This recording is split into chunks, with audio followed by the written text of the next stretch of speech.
Hi friends, இன்னைக்கு என்ன video பார்த்துக்கிட்டிங்கன்னா நம்ம ஒரு கோவில் கொடைக்கு தான் போயிட்டுருக்கோம். நாங்கள் எதில் போனோம்னா பைக்கில் தான் போனோம். என்ன ஊருனா வடக்கு விஜயநாராயணத்துக்கு கொடைக்கு.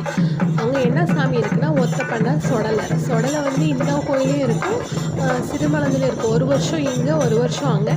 இந்த வருஷம் இங்கே நடந்ததுனால நம்ம போய் பார்க்க போகிறோம். சூப்பராக இருந்துச்சு. ஃபஸ்ட்டு பார்த்திங்கன்னா பசங்களாம் ஒரே ஆட்டம் ஆடிட்டு வந்தாங்க. அதுக்கப்புறம் பால் குடம் எடுக்கிறவங்களாம் வந்தாங்க. சூப்பராக இருந்துச்சு. பசங்களை பாருங்கள், செம்மையாக நல்லா ஜாலியாக என்ஜாய் பண்ணுறாங்க. ஆனால் ஒரு நிமிஷம் பையனாக பறக்க அவங்களுக்கு எவ்வளோ என்ஜாய் பண்ணுறாங்க. என்னதான் பொண்ணுங்க வீட்டில் ஆனாலும் இந்த மாதிரி ரோட்லலாம் நம்மளால் ஆட முடியாது. பசங்க நல்லா என்ஜாய் பண்ணாங்க. அதை பார்க்கவே சூப்பராக இருந்துச்சு. இப்படி எப்பயாவது கோயில் கொடை அந்த மாதிரி எங்கேயாவது போகிறதுக்கு உங்களுக்கு ஒரு வாய்ப்பு கிடச்சிட்டா கண்டிப்பாக போங்க. சொந்த பந்தங்களோட இருந்து எல்லாம் என்ஜாய் பண்ணுங்கள். வேலை எப்பயுமே நமக்கு இருக்கும், வேலை இல்லாமல் எல்லாமே இருக்கவே இருக்காது. ஸோ இந்த மாதிரி வாய்ப்பு கிடச்சின்னா அதை மிஸ் பண்ணாமல் போய் எல்லாருக்கூடையும் நல்லா என்ஜாய் பண்ணுங்கள். நாங்கள் இந்த வாட்டி சூப்பராக நல்லா என்ஜாய் பண்ணோம். பார்க்கவே சூப்பராக இருந்துச்சு. எப்போவும் வீட்டில் வேலை இருக்கும், பிள்ளைங்களுக்கு படிப்பு இருக்கும். ஒரு நாள் பிள்ளைங்களுக்கு லீவ் போட்டுட்டு அந்த குடிப்போம் ஒன்றும் அப்போது கிடையாது. வேணால் என்ன ஸ்கூலில் ஒரு கப்பு தருவாங்க. நம்ம இந்த மாதிரி 4 எடுத்துகிட்டு நம்ம பிள்ளைங்களை குடிப்போம்னா நம்ம பிள்ளைங்களும் என்ஜாய் பண்ணுவாங்க, நமக்கு மைண்டு கொஞ்சம் ரிலாக்ஸாக இருக்கும். அதில் பார்த்திங்கன்னா நிறைய பேருக்கு நல்ல விரதம்லாம் இருந்ததுனால நல்லா சாமி வந்துச்சு. சாமி வந்து அவங்களால கண்ட்ரோலே பண்ண முடியாத அளவுக்கு படிப்போம். நிறைய பேர் சொந்தக்காரங்க இருக்கிறதுனால எல்லாரையும் பிடிச்சிட்டே போனாங்க. அப்புறம் அந்த கோயில் பார்த்திங்கன்னா ஒற்றையடி பாதையில் தான் இருக்கும். ஆனால் சூப்பராக இருக்கும். இப்போ சாமி ஆடிட்டு எல்லோரும் வராங்க. நம்மளும் அவங்க பின்னாடியே போய் அப்படியே கோயிலில் போய் ஜாயின் பண்ண வேண்டியது. இது ஒரு வருஷம் சிறுமலஞ்சி கோயிலாக நடக்கும்னா இந்த வருஷம் இங்கே நடக்காது. அப்படி ஒரு வருஷம் விட்டு நடக்கும். பார்க்கவே சூப்பராக இருந்தது, ஜாலியாகவும் இருந்துச்சு.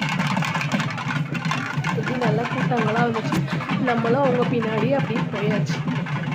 அப்புறம் என்ன, நம்ம எதுக்கு போனோமோ நல்லா ஐஸ்கிரீம் வாங்கி சாப்பிட்டோம். நல்லா சளி பிடிச்சிருந்தாலும் சரி இந்த மாதிரி இடத்துக்கு போகும்போது சாப்பிடாம நம்மளால இருக்க முடியுமா. அப்புறம் பார்த்தீங்கன்னா லைட்டிங்னா செம்மையாக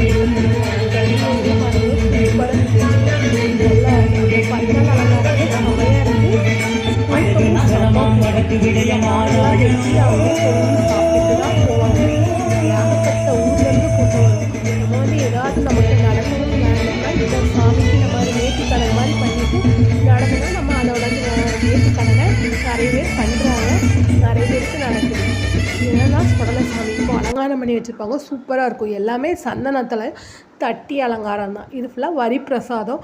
அந்த பூ பழம் தேங்காய் எல்லாமே வச்சுருப்பாங்க. நம்ம நல்லா சாமியை திருப்தியாக கும்பிட்டுட்டு வெளியே வந்தோம்னா வேறு என்ன, ஸ்ப்ரிங் பொட்டேட்டோ தான். என்ன தான் நம்ம வீட்டில் பண்ணி கொடுத்தாலும் நம்ம பிள்ளைங்களுக்கு அந்த ஸ்ப்ரிங் பொட்டேட்டோ பார்த்தோம்னா என்னன்னே தெரியல, அவ்வளோ ஒரு சந்தோஷம். என் பையன் நல்லா ஹாப்பியாக சாப்பிட்டான். இந்த பக்கம் பார்த்திங்கன்னா ராட்டு கொலம்பஸ்ஸு நிறைய வந்துடுச்சு, சர்க்கஸு சூப்பராக இருந்தது. நல்ல ஊர், நல்ல பெரிய ஊர். இதுக்குன்னே ஒரு தனி கிரவுண்டு மாதிரி ஏகப்பட்ட இடம் கிடக்கு. அதில் ஃபுல்லாக எல்லாமே ஐஸ்கிரீமு ராட்டு இந்த மாதிரி வைக்கிறதுக்கு இடம் நல்லா அவங்களுக்கு ஃப்ரீயாக இருக்கிறதுனால ஏகப்பட்ட ஐட்டங்களை இறக்கியிருக்காங்க. எல்லாமே பார்க்கும்போது சூப்பராக இருந்துச்சு. எல்லாம் பார்க்கும்போது என்ன சின்ன வயசு ஞாபகங்கள் தான் இருந்துச்சு. அம்மா கூட நம்ம எங்கேயாவது திருவிழாக்கு போகும்போது இருக்கணும். அதேமாதிரி இந்த மாதிரி எங்கேயாவது போகும்போது பிள்ளைங்களை கண்டிப்பாக கூட்டிகிட்டு போங்க. அப்புறம் என்ன, தர்பூசணி பழம், மாங்காய், அன்னாச்சி பழம் இவ்வளோ தூரம் போயிட்டு குலுக்கி சிபத்து குடிக்காமல் வந்தோம்னா நான் வந்து வாட்டர் மெலன் ஃப்ளேவர் வாங்கினேன். நல்லா இருந்துச்சு. நல்லா அப்படியே குடிச்சிட்டு அப்போ தானே நடக்கிறதுக்கு நமக்கு கொஞ்சம் தெம்பு இருக்கும். அப்படியே குடிச்சிட்டு நம்ம கிளம்பியாச்சு. இந்த கோயில் ஒரு அடி பாதையில் தான் இருக்குது. ஓகே, பாய், தேங்க்யூ.